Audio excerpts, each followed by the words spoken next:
De cet immeuble de 3 logements, il ne reste que des cendres et un amas de ruines.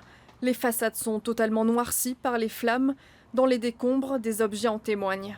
C'est une perte totale. C'est une perte totale. Le feu s'est déclenché vers 1h du matin dans cet immeuble du Chemin Royal. Alertés par le voisinage, une vingtaine de pompiers de Saint-Pierre et de Saint-Laurent sont intervenus 5 minutes plus tard. Quand on est arrivé, vraiment, là, la façade de la maison était vraiment embrasée. Il aura fallu près d'1h30 aux pompiers pour maîtriser le brasier. 9 personnes ont été évacuées, dont 5 enfants. On parle de 6 personnes, 2 adultes et 4 enfants à l'étage. On parle à l'étage du haut avec un couple, avec un jeune enfant. Et à l'arrière, dans la troisième partie du triplex, on parle d'un monsieur là, qui est seul. Les flammes se sont propagées en quelques minutes à peine. Ce voisin, lui aussi pompier, n'a pas hésité avant d'enfiler son équipement. La veille, tous célébraient ensemble la Saint-Jean.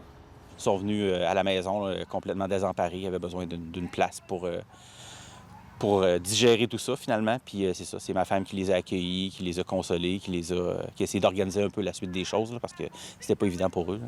Le lendemain, le constat est difficile pour Roxane Gendreau, la sœur de l'un des sinistrés.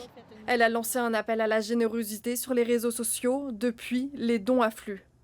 C'est magnifique. On n'en voit plus beaucoup. On pense que justement, il y a juste du négatif, mais non.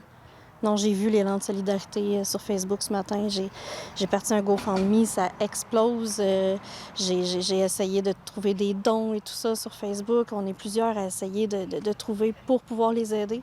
Ça fonctionne vraiment, puis un cri du cœur. Merci du fond du cœur. À une centaine de mètres des lieux, cet organisme au sous-sol d'une église ouvrira ses portes aux familles sinistrées pour leur offrir tout ce dont elles ont besoin. Aucun blessé n'est à déplorer. L'enquête se poursuit pour déterminer l'origine de l'incendie. Ici Charlotte Marchal, Radio-Canada, à Saint-Pierre-de-l'Île d'Orléans.